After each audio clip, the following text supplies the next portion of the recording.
एक बार एक आदमी अपने गार्डन में टहलते हुए किसी टहनी से लटका हुआ उसे एक तितली का कोकून दिखाई पड़ा। अब हर रोज वो आदमी उसे देखने लगा और एक दिन उसने नोटिस किया कि उस कोकून में एक छोटा सा छेद बन गया है। उस दिन वो बैठ गया और घंटों से देखता रहा।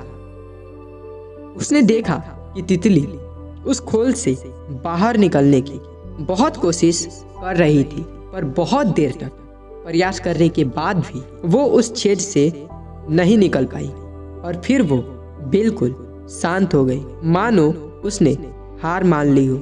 इसीलिए उस आदमी ने निश्चय किया कि वो उस तितली की मदद करेगा। उसने एक कैंची उठाई और कोकून की ओपनिंग को इतना बड़ा कर दिया कि वो तितली आसानी से बाहर निकल सके।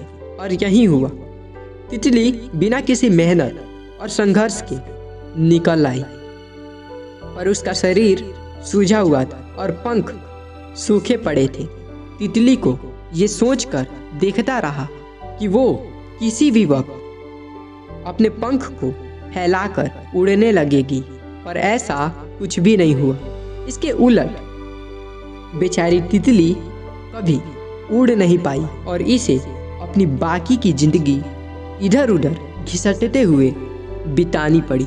दोस्तों, वो आदमी अपनी दया और जल्दबाजी में ये नहीं समझ पाया कि दरअसल कोकून से निकलने की प्रक्रिया को प्रकृति ने इतना कठिन इसलिए बनाया है ताकि ऐसा करने से तितली के शरीर में मौजूद तरल उसके पंखों में पहुंच सके, छेद से बाहर निकलते ही उड़ सके। वास्तव में कभी कभी हमारे जीवन में संघर्ष ही वो चीज होती है जिनकी हमें सचमुच आवश्यकता होती है। यदि हम बिना किसी स्ट्रगल के सब कुछ पाने लगे तो हम भी एक अपंग के समान हो जाएंगे। बिना परिश्रम और संघर्ष के हम कभी उतने मजबूत नहीं बन सकते जितना हमारी क्षमता है। इसीलिए जीवन में आने वाले कठिन पलों को सकारात्मक दृष्टिकोण से देखिए। वो आपको कुछ ऐसा सिखा जाएंगे जो आपकी जिंदगी की उड़ान को पॉसिबल बना पाएंगे।